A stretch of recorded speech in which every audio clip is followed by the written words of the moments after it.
हिंदी में यूपीएससी की तैयारी से संबंधित प्रोग्राम्स को देखने के लिए सब्सक्राइब करें स्टडी IQ-IAS हिंदी। नमस्कार, स्टडी IQ-IAS हिंदी में आपका स्वागत है। मैं हूं अमृत उपाध्याय। 16 जून को पीटी का एग्जाम है और पीटी के एग्जाम में जाने से पहले इस वीडियो को जल्दी से देख लीजिएगा। छोटा सा वीडियो है।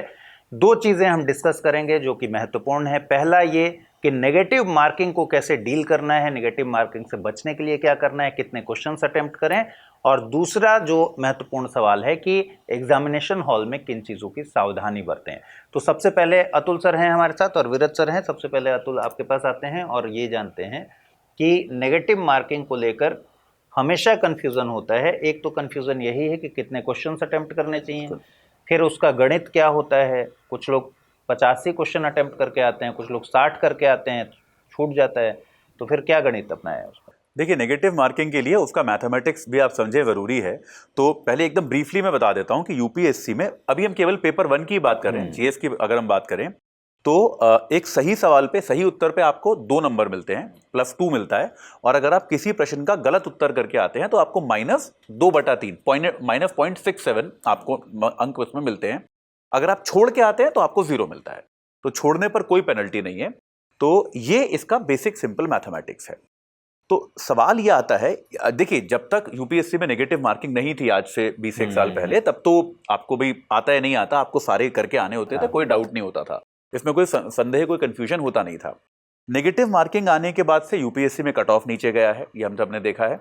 और साथ के साथ जो नॉलेज की, जो हमारा ज्ञान की भी एक्यूरेसी है वो बढ़ गई कि अब हमको थोड़ा ज्यादा एक्यूरेटली सवालों को करना पड़ता है। तो इसमें कितने प्रश्न करने हैं, ये एक बहुत इंपॉर्टेंट सवाल हमेशा बन जाता है, क्योंकि अब आप सारे तो नहीं कर सकते, ये बात क्लियर है। तो कितने सवाल करने हैं उसको लेकर मेरा अपना एक तरीका है जो मैंने अपने जीवन में फॉलो किया है और मैं अपनी क्लासेस में सबको सिखाता भी हूं कि यार, आपको यूपीएससी के पेपर में बनानी पड़ेंगी 3 कैटेगरीज। और याद रखिएगा, इसके लिए आपको अलग से टाइम नहीं मिलेगा। ये आपको पढ़ते पढ़ते आपको दिमाग में 3 जोन बनाने पड़ेंगे। यूपीएससी में आते हैं 3 तरह के क्वेश्चन और वो हर छात्र के लिए अलग अलग हो सकते हैं। पहले तरह का क्वेश्चन वो होता है जो आपको डेफिनेटली आता है कि भाई ये मैंने पढ़ा है, कि भाई मैंने पढ़ा है कि मुगल काल का इतिहास ये है, सीधा सीधा वहीं से क्वेश्चन आ गया है, मुझे पढ़ के मुझे पता है कि इसका उत्तर मेरे को आता। तो ये क्वेश्चन तो आपको करना ही है, इसमें तो कोई डाउट नहीं है। इसमें तो ऐसा तो कोई भी नहीं करेगा कि आता हुआ क्वेश्चन नहीं करके आएगा। तो ये क्वेश्चन तो 100% आपको करने ही करने हैं, इसमें कोई डाउट नहीं है। ये हो गई पहली सिंपल कैटेगरी। दूसरी सिंपल कैटेगरी इसकी ठीक विपरीत है। दूसरी सिंपल कैटेगरी जो है वो ऐसे प्रश्नों की है जिनका आपने जीवन में कभी नाम ही नहीं सुना। और ये आप कितनी भी तैयारी कर लें, यूपीएससी हर साल ऐसे कुछ सवाल पूछता है। मैं तो यहां तक कहूंगा, यूपीएससी हर साल ऐसे कुछ सवाल पूछता है जिनका हम टीचर्स ने नाम नहीं सुना होता। 2-4 सवाल ऐसे हर साल आते ही आते हैं जो आपको इनफैक्ट इसका सोल्यूशन ढूंढने में भी घंटों लग जाते हैं, क्योंकि वो किसी तो किताब से, कहीं किसी स्टैंडर्ड टेक्स्ट से दिया होता है। इतिहास में खासतौर पर ऐसे सवाल आते हैं जो कहीं तो बाबरनामा में लिखा है। अब बाबरनामा किसने पढ़ा है पता नहीं, लेकिन वो कहीं से आता है इस तरह का सवाल। तो छात्र के लिए या छात्रा के लिए बेस्ट तरीका ये है कि यार, इस सवाल को नहीं करना। ये तो मैंने जिंदगी में नाम ही नहीं सुना, पता नहीं क्या पूछा है। तो जो आपको समझ ही नहीं आ रहा कि हिस्ट्री है, ज्योग्राफी है, इकोनॉमिक्स है, क्या है, उसको छुओ ही मत। तो ये तो हो गई 2 सिंपल कैटेगरी जहां पे आपका डिसीजन मेकिंग आसान है, एक करना ही करना है, एक नहीं ही करना। प्रॉब्लम आती है तीसरी कैटेगरी में कि यार, ये सुना हुआ तो लग रहा है, थोड़ा थोड़ा अंदाजा भी है, शायद मैं 1 या 2 ऑप्शन को एलिमिनेट भी कर पा रहा हूं कि यार ये 4 ऑप्शन है, बी गलत है, डी गलत है, ये तो मैं समझ में आ गया, या केवल बी गलत है, ये समझ में आ गया। अब सही कौन सा है, इसको लेकर मैं 100% श्योर नहीं हूं, मैं एकदम श्योर इसको लेकर नहीं। तो इन सवालों को लेकर आपको थोड़ा सा विचार करना पड़ेगा। देखिए, उसमें मैं एकदम थोड़ा सा, मैं प्रीलिम्स में सेफ रहने के पक्ष में हमेशा रहता हूं। तो प्रीलिम्स में आपको यह मानना पड़ेगा कि आपको कैसे ना कैसे आपका स्कोर 100 के आसपास पहुंचाना है। लॉजिक ये है। तो मान लीजिए, अगर आपको जो क्वेश्चन आपके पहले जोन में थे, जो आपको 100% आते ही आते हैं, अगर वो क्वेश्चन आपके 45 के आसपास, ये नंबर याद रखिएगा, अगर वो क्वेश्चन आपके 40 और 45 के बीच में है, तो आपको दूसरे जोन में बहुत रिस्क लेने की जरूरत नहीं है। क्योंकि अगर उन 40-45 क्वेश्चन में से भी, हालांकि उनमें से भी कुछ आपके गलत होंगे, मैं ये मान लेता हूं, तब भी अगर आपके 45 क्वेश्चंस आपको पहले जोन में है, जो आपको लगता है कि आपको कंफर्म्ड आते हैं, मान लीजिए 40 सही हो गए, 5 गलत हो गए, भाई आप थोड़ा पढ़ने में गलती कर दी, आपको कोई इन्फॉर्मेशन गलत याद, ठीक, 5 गलत हो गए आपके उनमें से भी जो आपको कंफर्म लग रहे थे, तब भी 40 सही मतलब 80 अंक, 5 गलत मतलब -3.33। यानी कि आपके कितने हो गए 76.67 आपके अंक यहां पे हो गए, 76 अंक मान लेते हैं। चलिए, तो अब जो आपके मान लेते हैं 30 क्वेश्चंस जो आपके दूसरे जोन में हैं, जिनको लेकर आपके दिमाग पे भ्रम है, कंफ्यूजन है, या 40 क्वेश्चंस ऐसे हैं, 30 क्वेश्चंस मान लेते हैं अभी के लिए कि भाई इनको लेकर मैं अभी श्योर नहीं हूं। तो अगर आप उनमें ऐसा कर चुके हैं, मान लीजिए आप उनमें 40-45 के आसपास आप ला रहे हैं, आप उतने अंक आप ला चुके हैं, उतने क्वेश्चंस आप कर चुके हैं, तो इनमें से आप खाली उनको ही ट्राई कीजिए जिनमें आप कम से कम 2 ऑप्शंस को एलिमिनेट कर चुके हो। ठीक, यानी कि मान लीजिए 50% प्रोबेबिलिटी अगर आपकी है, यानी कि अगर आपके पास 4 विकल्प दिए होते हैं, अगर आप कम से कम 2 विकल्पों को लेकर श्योर हैं कि भाई ये तो बिल्कुल नहीं है, तो आप ट्राई कीजिए, वरना मत कीजिए। एकदम सीधी सीधी बात है, क्योंकि इसमें क्या है, अगर आप 2 में श्योर हैं तो 50% प्रोबेबिलिटी है। चलिए हम ये मान लेते हैं तकदीर आपके खिलाफ भी गई, तो भी अगर आपके 10 सही हुए और 20 गलत हुए, तो 10 सही के 20 अंक और 20 गलत के आपके कितने हो गए, माइनस 6.67 आपके। तो जो है आपको यहां पर भी आपको 3-4 अंक का और फायदा हो जाएगा। तो आप 80-85 अंकों, 13.5 के करीब अंक, 13.5 के अंक आपके आसपास अंक आपको यहां पर मिल जाएंगे। तो आपको यहां पर भी एक ठीक ठाक लाभ मिल जाएगा। और वही जो मैं कह रहा हूं, 90-100 के बीच में आपको पहुंचना है। वहीं दूसरी ओर अगर मान लीजिए जो क्वेश्चंस जिनको लेकर आप श्योर हैं, अगर वो क्वेश्चन 30 ही हैं, अगर वो क्वेश्चंस 30 ही हैं, तो आप ये मान के रखिए, जैसे पिछले साल का प्रीलिम्स काफी मुश्किल प्रीलिम्स माना गया था, तब भी कट ऑफ मेरे ख्याल से कितना 75-76 नंबर कुछ गया था। तो उससे कम कट ऑफ नहीं जाता है यूपीएससी का, इससे कम कट ऑफ नहीं जाएगा, ये आपको याद रखना है। तो अगर आपके श्योर वाले क्वेश्चन केवल 30 ही हैं, तो आपके जिन क्वेश्चंस के बारे में आपने सुना है उनको आपको मेरे ख्याल से सबको करना पड़ेगा। तो उस दशा में आपको 80 के आसपास क्वेश्चंस जो है वो करके आने पड़ेंगे। और जो 20 क्वेश्चंस ऐसे होंगे जो आपने कभी सुने ही नहीं, आप खाली उनको तो खैर नहीं कीजिए, कभी भी मत कीजिए उन क्वेश्चंस को। ब्लाइंड गेस तो बिल्कुल नहीं करना कि मैं जो है वो आप ऐसे अक्कड़ बक्कड़ बम्बे वो करके जो आपने बी मार दिया, ये वाला काम तो कभी करना ही नहीं। जिस क्वेश्चन का नाम नहीं सुना उसको हाथ नहीं लगाना। लेकिन जो क्वेश्चंस में आपको थोड़ा बहुत कंफ्यूजन है उसको करना है कि नहीं, ये निर्भर करेगा इस पर कि आपको पक्का पक्का कितना आता है।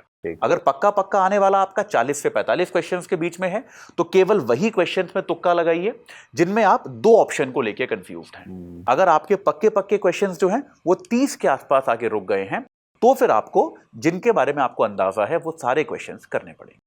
आइडिया फिर से वही है कि आपको कुल मिला के आपका संभावित स्कोर जो है वो 90 और 100 के बीच में लाना पड़ेगा। अगर आप ये नहीं कर पाएंगे तो आपके चयन की संभावना बिल्कुल डेफिनेटली कम हो जाएगी। मतलब अगर आप 30 के करीब एकदम श्योर शॉट हैं तो फिर आपको थोड़ा रिस्क लेना पड़ेगा, अदरवाइज तो ऐसे भी नहीं हो रहा है। नेगेटिव मार्किंग को कम करने के लिए क्या कोई कुछ और कदम उठाया जा सकते हैं, कुछ और सोचा जा सकता है? हाँ सर, जैसे ये तो क्वेश्चंस को लेकर के स्ट्रेटजी है, ये नेगेटिव मार्किंग से बचाती तो है ही निस्संदेह, जो अतुल सर ने बताई है।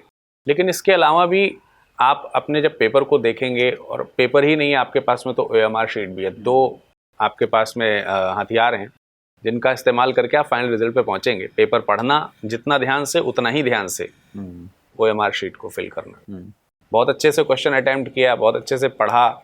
अतुल सर ने जैसे कहा कि जो तीसरी कैटेगरी की बात करी सर ने, कि तीसरी कैटेगरी के वो क्वेश्चंस हैं जिसमें आपको कुछ आता होगा और कुछ नहीं आता होगा।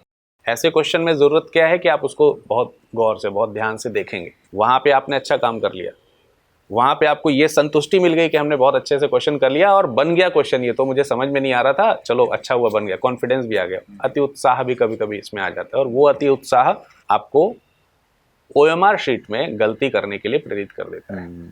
और वहाँ आपने जरा सा भी गलती कर दिया तो या तो वो क्वेश्चन गलत तो होगा ही होगा, या उसमें एक संभावना ये भी हो सकती है कि उसके बाद सीक्वेंस कुछ बिगड़ जाए या कुछ ऐसी चीज़ें हो जाए।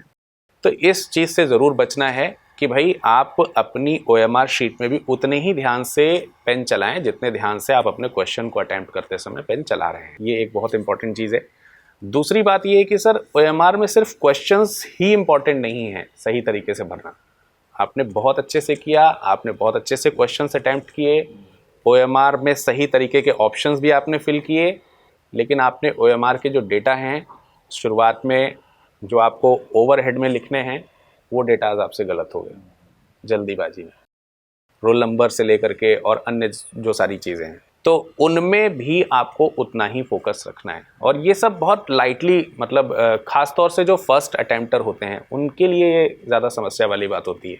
सेकंड अटेम्प्ट वाले या थर्ड अटेम्प्ट या आगे के अटेम्प्ट में एक्सपीरियंस हो जाते हैं, या फिर हो सकता है कि उनमें में से जो 2-3 बार अटेम्प्ट लेकर के आए हैं उनका एक आध अटेम्प्ट रिपीट इसी ही वजह से हुआ है, तो वो एक्स्ट्रा क्योर रहते हैं उसके बारे में कि यही था चीज़ जो गड़बड़ कराया था मुझसे पिछली साल। तो जो फर्स्ट अटेम्प्ट वाले हैं वो दूसरों की गलतियों से सीखें, ना कि गलती करके सीखें।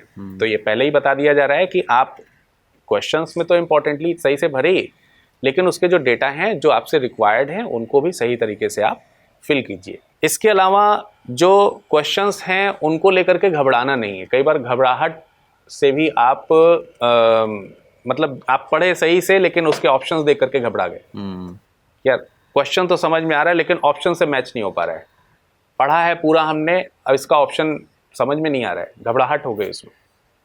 वहाँ कूल रहिए थोड़ा सा, या फिर आप उस क्वेश्चन को थोड़ी देर के लिए स्किप कर सकते हैं। हम लोग मतलब जब पेपर देते थे तो ये तरीका अपनाते थे कि यार ये परेशान कर रहा है, इसको थोड़ा सा बाद में देख लेंगे। आप उसमें मार्किंग कर दो, छोड़ दो उसको, बाद में एक बार री अटेम्प्ट जब करोगे दोबारा से आपका माइंड सेट होगा, दोबारा से आप उस क्वेश्चन को देखेंगे तो शायद वो चीज़ ना आए आपके दिमाग में जिसने परेशान किया था, तब आप उसे री अटेम्प्ट कर लो। तो कुछ क्वेश्चंस रखने चाहिए हमें री अटेम्प्ट के लिए, बजाय कि हम उसको उसी समय लें और गलत करें। यानी नेगेटिव मार्किंग की तरफ बढ़ने का ये भी एक स्टेप है कि आपने री अटेम्प्ट के लिए कुछ छोड़ा नहीं। री अटेम्प्ट के लिए बेशक आप क्वेश्चंस को छोड़िए, ये एक अच्छी स्ट्रेटजी है, क्योंकि बाद में बहुत सारी ऐसी चीज़ें होती जो समझ में आ जाती हैं कि यार इस क्वेश्चन को हम ऐसे कर सकते थे, लाओ करके देखते हैं एक बार।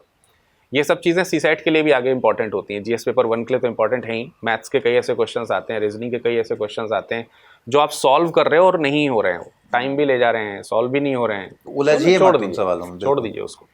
तो ये 2-3 चीज़ें हैं जो आपको ख्याल रखनी चाहिए मेरे ख्याल से। ये भी उतना ही इंपॉर्टेंट है नेगेटिव मार्किंग से बचाने के लिए जितना स्ट्रेटजी बनानी ज़रूरी है कि कितने क्वेश्चंस और कैसे अटेम्प्ट हम लोग करें। चलिए, ओएमआर शीट भरते समय क्या सावधानी बरतें? ओएमआर शीट तो क्योंकि मतलब जो सीक्वेंस वाली बात है वो बड़ा नुकसान पहुंचाता है। एक सीक्वेंस गड़बड़ हुआ तो पूरा पेपर चला जाएगा। देखिए, ओएमआर शीट में बहुत सारे कैंडिडेट्स क्या करते हैं कि उसको आखिर के लिए रखते हैं कि हम लोग पहले अपनी आंसर बुक में टिक करते जाते हैं अपनी जो क्वेश्चन पेपर है उसमें कि ए है, सी है, जो भी है, और एंड में एक साथ भरेंगे।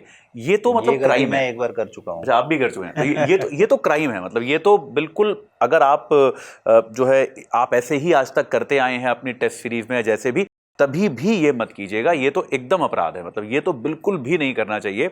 ये आपको आपकी कितनी भी तैयारी हो ये आपको फेल कर सकता है, और मतलब बहुत लोगों को हर साल करता भी है। तो अब इसके 2 तरीके हैं। आदर्श तरीका तो ये है कि आपने जैसे ही कोई प्रश्न अटेम्प्ट किया तुरंत आप उसको ओएमआर में भरें। आदर्श तरीका तो ये है।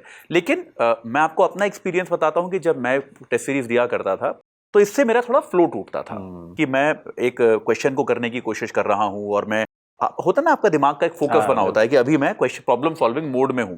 फिर अचानक से मैं पेपर हटाऊंगा, ओएमआर लेके आऊंगा, उसको बबल को कलर करूंगा, तो थोड़ा सा मेरा फ्लो टूटता था। तो मेरा अपना तरीका ये था कि मैं 5 क्वेश्चंस करता था और मैं क्वेश्चन पेपर भी ऐसे ही पढ़ता था कि पहले मैं 1 से 5 कर रहा हूं। या जैसे विरत ने बोला कि अगर 1 से 5 में मुझे एक भी नहीं आता तो पैनिक करने की बजाय मैं फिर 51 से 55 करूंगा, कुछ भी रैंडम कोई सा भी पेज खोल के, लेकिन करूंगा मैं ऐसे कि मैं किसी भी दशक के 1 से 5 करूंगा, फिर 6 से 10 करूंगा। ये मेरा तरीका होता था। तो भाई जैसे मैंने 11 से 15 तक सवाल किए, 11 से 15 जैसे ही 5 क्वेश्चंस हो गए, तुरंत मैं अब पेपर हटाऊंगा, ओएमआर लेके आऊंगा और मैं 11 से 15 के मैंने जो क्वेश्चंस किए हैं उनको मैं मार्क करूंगा। 5 क्वेश्चंस के बाद ये मैं कर सकता था। आप अपना कंफर्ट ढूंढ सकते हैं, आप 3 के बाद भी कर सकते हैं, आप 10 के बाद भी कर सकते हैं, लेकिन उससे वादा ना करें। इसमें याद रखने वाली बात यह है कि अगर आप 5 के सेट में मार्किंग कर रहे हैं तो आपको याद ये रखना है कि ऐसा ना हो, जैसे मान लीजिए आपने 31 से 35 तक क्वेश्चन किए और आप उनको मार्क कर रहे हैं, लेकिन 30वां क्वेश्चन आपने छोड़ दिया था। तो ये ना हो जाए कि आप 31वें क्वेश्चन के जवाब को 30वें का जवाब मार्क कर दें। तो आपको ध्यान ये रखना है कि आप जब मार्क कर रहे हैं तो पहले और आखिरी क्वेश्चन, जैसे 31 से 35 तक मैं मार्क कर रहा हूं, तो 31वां और 35वां में क्वेश्चन नंबर भी मैच करूं कि ये सही है या नहीं है। बिल्कुल। ये आपको, ये बहुत ही रिपीटेटिव लगता है, मुझे पता है, मेरे लिए कहना आसान है, आपके लिए करना मुश्किल होगा। वहां पे आपको बड़ा बोरिंग भी लग सकता है कि बार बार क्या चेक करना है, लेकिन तब भी बोरिंग होने के बावजूद भी ये काम कीजिए, वरना ये आपके पूरे 1 साल की जो मेहनत है, जो परिश्रम है, और ये एक ऐसी गलती है जो आपको मतलब याद रहेगी बहुत साल तक। कि इस एक कारण से आपका सिलेक्शन नहीं हुआ और आपका एग्जाम खराब हो गया। तो ये ओएमआर को लेके एकदम बेसिक सावधानी है जब आप उसमें आंसर मार्क कर रहे हैं, इसका आपको ध्यान बिल्कुल रखना चाहिए। चलिए, तो ये ओएमआर भरते समय तो बड़ी सावधानी से भरिएगा भाई, ये बिल्कुल सही बात है। कई लोग पूरा जब करते हैं तो उसमें सीक्वेंस गड़बड़ होने के चांसेस बढ़ जाते हैं। तो 5-5 का या तो ब्रैकेट बना लीजिए या फिर एक करके भी आप कर सकते हैं, वो ज़्यादा अच्छा है। बस ये जो सावधानी इन्होंने बताई सर ने कि मान लीजिए 31-32 आपने किया है, 33वां नहीं किया है और 34 का जवाब 33 में मत भर दीजिएगा, इस बात की सावधानी बरतिएगा। नेगेटिव मार्किंग में कई बार क्वेश्चन पेपर पढ़ते समय हुई गलती की वजह से भी नुकसान उठाना पड़ता है, जैसे नहीं शब्द नहीं पढ़ा, ऐसे कई सारी गलतियाँ हो जा रही हैं। तो पढ़ना कितना, उसमें सतर्कता की ज़रूरत है। ये तो बिल्कुल, मतलब ये सतर्कता ना होने की वजह से ही गलती होती है, इसमें कोई दो राय नहीं है।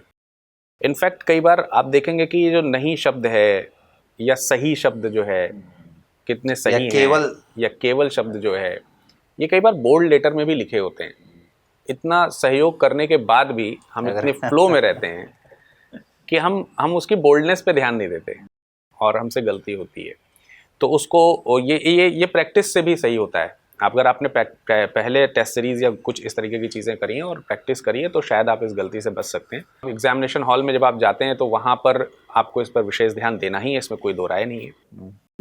इसी तरीके की एक और भी गलती होती है सर, इसमें तो चलो हाईलाइटेड भी है और बहुत जो एक्सपीरियंस में अब हम लोग डिस्कस भी करते हैं, बच्चे भी जानते हैं कि यार ठीक है, नहीं वाले पे, सही वाले पे, गलत वाले पे ध्यान देना है। एक और इसी तरीके की गलती स्टूडेंट्स करते हैं जो पढ़ते समय ही होती है कि जो स्टेटमेंट है, स्टेटमेंट में किस तरीके की चीज़, मतलब किस कोर विषय में चीज़ पूछी गई है, उस कोर विषय को जनरलाइज पढ़ लेते हैं।